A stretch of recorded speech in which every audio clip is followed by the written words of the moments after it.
The private dining room at Le Bernardin buzzed with animated conversation as my family gathered around the elegantly set table for my 30th birthday celebration. 26 people had assembled. Parents, siblings, aunts, uncles, cousins, and their spouses, all dressed in their finest attire for what they considered one of the year's most important family gatherings. The restaurant's soft amber lighting reflected off Waterford crystal glasses filled with Dom Perignon, and the intoxicating aroma of seared scallops and truffle risotto wafted from the kitchen's direction. "Happy birthday, sweetheart," Mom said warmly, raising her champagne flute with a graceful gesture. 30 years old. I still remember bringing you home from the hospital like it was yesterday. I smiled genuinely and lifted my own glass, savoring the moment. Thank you, Mom. Time really does fly when you're surrounded by people you love. My older brother Daniel, 34, adjusted his perfectly tailored Armani tie and flashed his practiced courtroom smile. 30's when real life actually begins, Sophia. Time to get serious about building your future and making some real money. Speaking of making money, my younger sister Emma, 27, added with a musical laugh that carried across the room. When are you finally going to stop playing around with that adorable little nonprofit work and get yourself a real job? You could easily be pulling down 6 figures in corporate environmental law, just like Daniel does in mergers and acquisitions. The table erupted in gentle, familial laughter that felt warm but somehow patronizing. To everyone present, I was Sophia Reed, the idealistic, slightly naive daughter who'd chosen to work at a small environmental nonprofit called Green Harbor Alliance instead of following the well-established family tradition of pursuing high-powered, lucrative careers in business, law, or real estate development. They observed my modest annual salary of $32,000, my simple one-bedroom apartment in Brooklyn Heights, and my reliable but unremarkable Honda Civic, and they naturally assumed I was the family's well-meaning but ultimately impractical underachiever. "Sophia's doing genuinely important work," Aunt Margaret said diplomatically, always the family peacekeeper. "Not everything in this world revolves around making money, you know. That's remarkably easy to say when you already have plenty of it," Uncle Robert chuckled good-naturedly while cutting into his perfectly prepared duck confit. "But let's be realistic. Sophia's substantial trust fund will automatically kick in when she turns 35 anyway. She's got a financial safety net that most people would literally kill for." Dad, Richard Reed, deliberately set down his wine glass with the kind of authority that commanded immediate attention from everyone in the room. At 58, he naturally dominated any space he entered. His real estate development company, Reed Properties, had been responsible for constructing nearly half of the luxury condominiums that defined Manhattan's ever-changing skyline, and his commanding presence could fill even the largest boardroom or family gathering. "Actually, Robert, your mention of Sophia's trust fund brings up something quite important," Dad said, his voice taking on that unmistakably serious, no-nonsense tone he typically reserved for crucial boardroom negotiations and major business decisions. "Something that Patricia and I absolutely need to discuss with Sophia tonight." The table's lively conversation gradually died down to complete silence. Mom looked visibly uncomfortable, fidgeting nervously with her elegant pearl necklace, a telltale sign that she was deeply anxious about whatever was coming next. "Richard, perhaps this really isn't the appropriate time or place," she whispered urgently, glancing meaningfully around the table at all the watching faces. "No, Patricia. Sophia deserves to know the truth, and frankly, everyone here needs to understand the gravity of our current situation." Dad turned to face me directly, his expression grave and businesslike. "Sweetheart, there's absolutely no easy or gentle way to say what I need to tell you. We've been forced to make some extraordinarily difficult financial decisions recently." My stomach tightened involuntarily, but I maintained my calm, neutral expression. Years of family gatherings had taught me the critical importance of controlling my reactions during emotionally charged moments. "What specific kind of decisions are we talking about?" I asked evenly, keeping my voice steady. Daniel immediately leaned forward, his razor-sharp lawyer instincts fully activated. "Dad, what exactly is going on here? You're making this sound quite serious." "The Riverside Development Project has encountered some absolutely catastrophic complications," Dad explained heavily, referring to his latest and most ambitious commercial real estate venture. "We're facing multiple environmental lawsuits, endless permit delays, massive cost overruns, and supply chain disasters. We're currently looking at a $20 million shortfall minimum." Uncle Robert whistled low and long. $20 million? Richard, that's not just serious. That's potentially company ending. It absolutely is. And unfortunately, we've been forced to liquidate several major family assets to cover the mounting debts and legal fees. Dad's eyes met mine directly across the candlelit table. Sophia, we've had to sell your trust fund to pay our debts. I'm genuinely sorry, but it was literally our only viable option to save everything else. The room fell into such complete silence that I could clearly hear the soft jazz piano playing in the restaurant's main dining room and the distant rhythmic clink of dishes being washed in the kitchen. Emma gasped audibly, her hand flying to her mouth. Dad, you actually sold Sophia's entire inheritance? Her whole financial future. We didn't have any other realistic choice, Mom said quickly, her voice tight with stress. Our lawyers thoroughly reviewed all our options and concluded it was the only way to protect the family's remaining assets from complete destruction. Daniel's normally confident face had gone completely pale. Dad, that trust fund was worth $15 million. That represented Sophia's entire future security, her safety net, her independence. I know exactly what it was worth, Daniel, Dad replied with firm conviction. But it was infinitely better to sacrifice one family member's trust fund than to allow our entire family legacy to crumble into nothing. Sophia's still young and resilient. She can rebuild her life from scratch. The rest of us simply don't have that luxury of time. Aunt Margaret looked absolutely horrified, her elegant composure cracking. Richard, that money came directly from your father's estate when he passed away. It was specifically designated and legally protected for Sophia's future well-being. And now it's protecting our family's present survival, Dad stated with absolute finality. Sophia, I fully realize this is incredibly difficult news to receive on your birthday celebration, but you needed to know the truth. All the legal papers were signed and filed yesterday afternoon. I took a slow, deliberate sip of my champagne, carefully processing the situation while maintaining my composure. Around the table, my family members were staring at me with complex mixtures of genuine sympathy, shock, guilt, and intense curiosity about how I would react to this devastating news. That's quite interesting, Dad, I said calmly, setting down my crystal glass with perfect control. But there's one rather significant problem with your entire plan. What do you mean by that? I reached into my designer purse and pulled out a thick leather portfolio that I'd brought specifically for this moment. You fundamentally cannot sell what you don't actually control. Dad laughed, but the sound came out forced and uncomfortable. Sophia, honey, I genuinely appreciate your optimism and fighting spirit, but the legal documents have already been signed, notarized, and filed. The trust fund is completely gone. Actually, it's not gone at all. I opened the portfolio methodically and removed a comprehensive set of official documents. Because the trust fund you believe you sold yesterday never actually existed in the first place. The confusion spreading across Dad's face was almost comical in its completeness. What are you talking about? That's impossible. I handed him the documents with steady hands. These are the real, authentic trust documents, Dad. The ones that were actually filed with the state of New York when Grandpa died 8 years ago. Daniel, ever the meticulous attorney, immediately reached for the papers with professional intensity. His eyes widened dramatically as he scanned the dense legal text. Dad, these official documents clearly show Sophia as the sole trustee and primary beneficiary. Your name doesn't appear anywhere on these legal filings. That's completely impossible, Dad insisted, grabbing the documents from Daniel's hands. I'm the designated executor of my father's entire estate. I control all the family trusts, investments, and financial accounts. You control most of them, I corrected gently. But definitely not mine. Mom was staring at the papers over Dad's shoulder, her face growing increasingly pale. Richard, she's absolutely right. This shows a completely different legal structure than what we discussed extensively with our lawyers. I pulled out my phone and opened my secure banking application. The trust fund you think you sold yesterday? That was actually a decoy account I created 3 years ago when I first realized you might eventually try something exactly like this.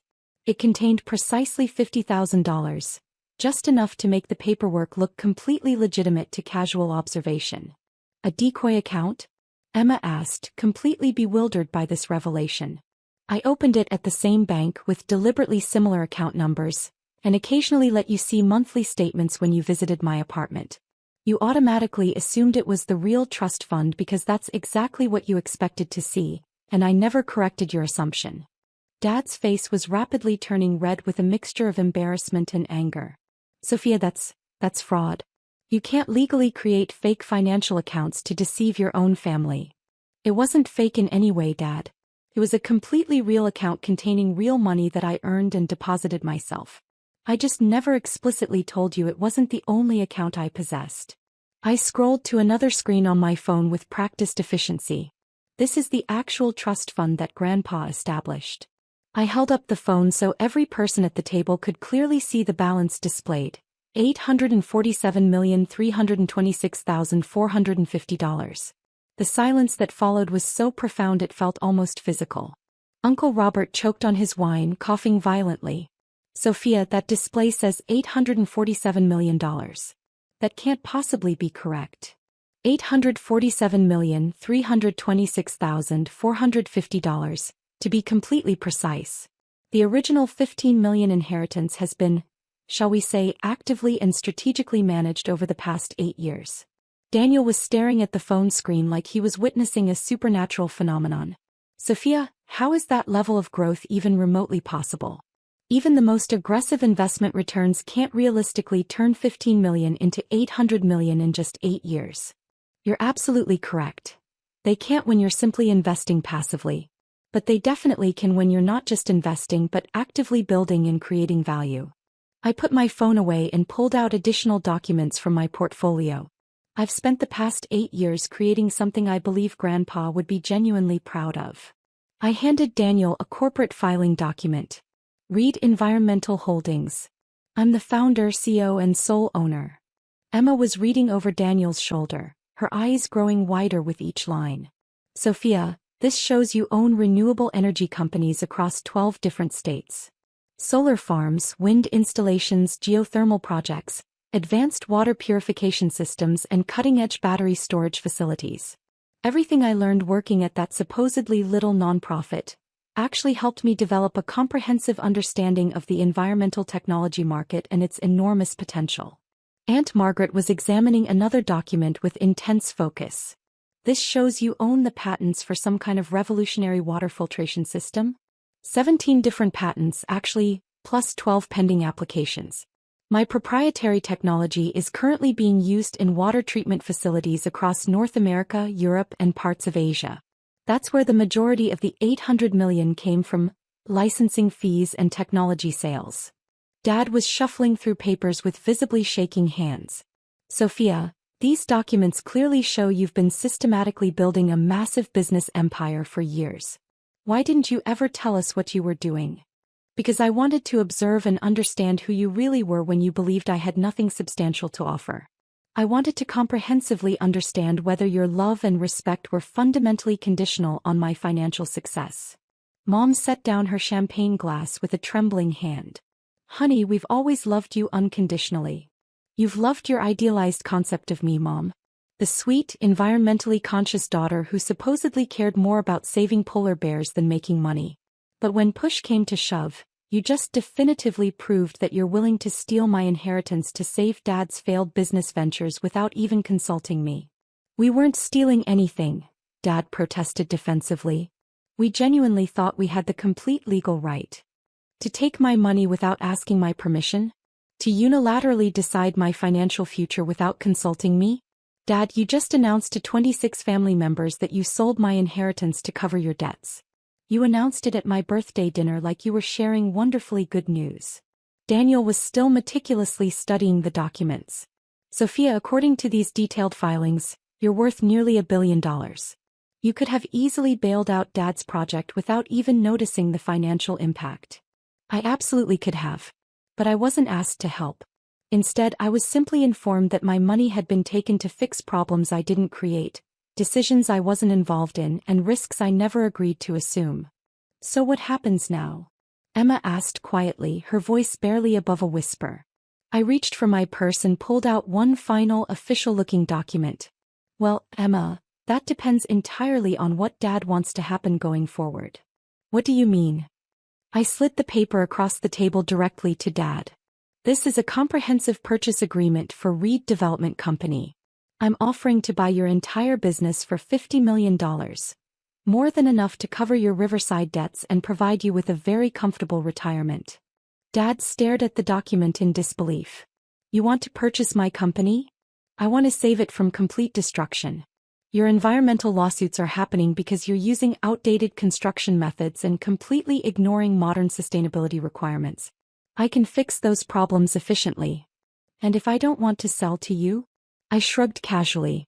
Then you can handle the Riverside crisis entirely on your own. But you should definitely know that the environmental group suing you? They're using my patented water purification technology to scientifically prove that your construction methods are contaminating the local watershed. Uncle Robert leaned back in his chair, his expression shifting to amazement. Sophia, are you saying you're behind the environmental lawsuits that are currently bankrupting your father? I'm saying that I financially support organizations that protect the environment from harmful development practices. If Dad had consulted me before starting Riverside, I could have helped him design a completely sustainable project that would have avoided all these expensive legal problems. Mom was looking at me like she'd never seen me before in her life. Sophia, I don't understand any of this. If you've been successful all this time, why continue living so modestly? Why work at a nonprofit for $30,000 a year? Because I wanted to learn everything I could, Mom. The nonprofit taught me about environmental law, community organizing, grassroots activism and policy development. All skills I needed to build my business ethically and sustainably. But the modest apartment in Brooklyn, the used car, the simple lifestyle are perfectly functional for my actual needs. I don't require luxury possessions or status symbols to feel successful or validated. Daniel was frantically adding numbers on his phone calculator. Sophia, if these documents are completely accurate, you're one of the wealthiest people in New York. Why are we just learning about this tonight? Because tonight proved exactly what I suspected it would prove. Which is what, specifically? I stood up from the table and looked around at my family, successful, well-educated people who just revealed their willingness to take my money without permission while simultaneously dismissing my actual accomplishments. That you respect wealth more than character. That you value financial success more than personal integrity. And that you're willing to betray family loyalty when money is involved. The accusation hung in the air like heavy smoke. Several family members looked down at their plates, unable to meet my steady gaze. That's not fair, Dad said quietly, his voice lacking its usual conviction. Isn't it completely fair? Dad, you've been struggling with Riverside for 6 months. In all that time, did you ever once ask for my help? Did you ever consider that your daughter who works in environmental protection might have valuable insights about environmental lawsuits? We thought you were we didn't realize you had serious business experience. You didn't ask. You saw my job title and my lifestyle and made assumptions. Then, when you desperately needed money, you decided to take mine without consultation. Emma was crying softly, tears streaming down her cheeks. Sophia, we're so sorry. We didn't know. I know you didn't know about the money, Emma. But you absolutely knew it was morally wrong to sell someone's inheritance without their permission. You all knew that and you went along with it anyway. Uncle Robert cleared his throat uncomfortably. Sophia, what can we do to make this right? I sat back down and reached for the purchase agreement. We can start over. Completely honestly this time. What does that mean practically? It means Dad can sell me his company and I'll transform it into a leader in sustainable development. It means Daniel can join my legal team and learn about environmental law. It means Emma can run my community outreach programs and make a real difference. And if we don't want to work for you? Daniel asked. Then you don't. But you also don't get to pretend that tonight didn't happen. You don't get to act like trying to steal my inheritance was just a misunderstanding. Dad was staring at the purchase agreement with intense focus. $50 million? That's your final offer. It's a completely fair price for a company with $20 million in debt and multiple ongoing lawsuits. But the offer expires at exactly midnight tonight. Why midnight? Because I have a meeting tomorrow morning at 9 a.m. with the Riverside investors. They're interested in funding a complete redesign of the project using sustainable construction methods. Mom gasped. You're going to work with them directly? If Dad doesn't want to partner with me, then absolutely yes. I'll help them build something environmentally responsible on that land. with or without Reed Development Company's involvement. The table fell silent except for the soft sounds of the restaurant around us. Distant conversations, gentle music, the subtle clink of silverware on china. I could see my family members processing the reality that their supposedly underachieving daughter was actually their most successful member, and that she held their financial future completely in her hands. "Sophia," Dad said finally, his voice heavy with emotion, "I owe you a profound apology. We all do. We underestimated you, we disrespected you, and we tried to take advantage of you. I accept your apology, Dad. But apologies don't rebuild trust. Actions do." "What kind of actions?" I pulled out my phone and opened my calendar application. "Tomorrow morning, 9 a.m. sharp. My office in the Reed Environmental Building. You can see what I've actually built over the past 8 years. Then we can decide whether we're going to work together or separately going forward." "The Reed Environmental Building?" Emma asked with surprise. "The 30-story glass tower on the west side with the vertical gardens and solar panels covering the entire facade." Daniel's mouth fell open. "Sophia, you own that building? That's one of the most innovative and talked-about commercial structures in the city. I designed it personally. Architecture was my minor in college, remember? You all said it was a complete waste of time." Uncle Robert was shaking his head in pure amazement. "Sophia, we've been driving past your building for 3 years. How did we not know it belonged to you? Because you never asked what I was working on. You just assumed my nonprofit job was the complete extent of my ambitions." I stood up again and gathered my documents methodically. "I'm going home to prepare for tomorrow's meetings. Dad, if you want to sell Reed Development, the signed agreement needs to be delivered to my office by 11 p.m. tonight." "And if I sign it?" Dad asked. "Then we start building something better together. Your experience in construction, my technology and environmental expertise, Daniel's legal skills, Emma's community connections. We could create the most innovative sustainable development company on the entire East Coast." "And if I don't sign it?" "Then Reed Development handles its problems alone, and I work with your former investors to build something completely new. Either way, Riverside gets built correctly this time." I walked around the table kissing family members goodbye as I passed. "Thank you all for coming to my birthday dinner. It's been genuinely educational." As I reached the door, Dad called out, "Sophia?" "Yes. The trust fund. The real one. Have you been supporting environmental causes with it?" I smiled warmly. "Dad, I've been supporting causes that Grandpa believed in passionately. He always said that Reed money should be used to build a better world, not just bigger bank accounts. And tonight I learned that some people are worth investing in and others aren't. Tomorrow we'll find out which category you fall into." The car ride home to Brooklyn gave me ample time to process the evening's dramatic events. My phone buzzed continuously with incoming text messages. "Daniel, I've been researching your patents online. Sophia, what you've accomplished is absolutely incredible. I'm genuinely sorry for how we treated you. Emma, I can't stop crying. We've been so blind and so selfish. Please forgive us. Mom, honey, I'm proud of you and ashamed of us. Your father is reconsidering everything. Aunt Margaret, Sophia, I've always known you were special, but tonight proved you're extraordinary. Your grandfather would be so proud. Uncle Robert, I owe you a massive apology. Your environmental work isn't just important, it's revolutionary. I'd be honored to learn from you." At 10:47 p.m. my phone rang. Dad's contact photo filled the screen. "Sophia, I've signed the purchase agreement," he said without preamble. "My lawyer is delivering it to your building tonight." "That's good, Dad. I think we can build something amazing together. I have one question though." "What's that?" "The environmental lawsuits against Riverside. Can you really make them go away?" I smiled as I pulled into my apartment building's parking garage.